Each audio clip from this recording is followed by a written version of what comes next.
ನಾನು ಡಿ.ಕೆ. ಶಿವಕುಮಾರ್ ಎಂಬ ಹೆಸರಿನಾದ ನಾನು ಕಾನೂನು ಮೂಲಕ ಸ್ಥಾಪಿತವಾದ ಭಾರತದ ಸಂವಿಧಾನ ವಿಷಯದಲ್ಲಿ ನಿಜವಾದ ಶ್ರದ್ಧೆ ಮತ್ತು ನಿಷ್ಠೆಯನ್ನು ಹೊಂದಿರುತ್ತೇನೆಂದು ನಾನು ಭಾರತದ ಸಾರ್ವಭೌಮತ್ವವನ್ನು ಮತ್ತು ಅಖಂಡತೆಯನ್ನು ಎತ್ತಿ ಹಿಡಿಯುತ್ತೇನೆಂದು ಮತ್ತು ಕರ್ನಾಟಕ ರಾಜ್ಯದ ಮುಖ್ಯಮಂತ್ರಿಯಾಗಿ ನನ್ನ ಕರ್ತವ್ಯವನ್ನು ಶ್ರದ್ಧಾಪೂರ್ವಕವಾಗಿ ಮತ್ತು ಅಂತಃಕರಣಪೂರ್ವಕವಾಗಿ ನಿರ್ವಹಿಸುತ್ತೇನೆಂದು ಭಯ ಅಥವಾ ಪಕ್ಷಾತೀತವಲ್ಲದೆ ರಾಗ ದ್ವೇಷವಿಲ್ಲದೆ ಎಲ್ಲ ಬಗೆಯ ಜನರಿಗೆ ಸಂವಿಧಾನಕ್ಕೆ ಮತ್ತು ಕಾನೂನಿಗೆ ಅನುಸಾರವಾಗಿ ನ್ಯಾಯಯುತವಾಗಿ ಮಾಡುತ್ತೇನೆಂದು ನನ್ನ ಅಜ್ಜ ಗಂಗಾಧರಜ್ಜನ ಹೆಸರಿನಲ್ಲಿ ಪ್ರಮಾಣ ಮಾಡುತ್ತೇನೆ.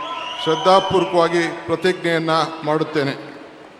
ಮಾನ್ಯ ಮುಖ್ಯಮಂತ್ರಿಗಳು ಈಗ ಪ್ರಮಾಣ ವಚನಕ್ಕೆ ಸಹಿ ಮಾಡಲಿದ್ದಾರೆ.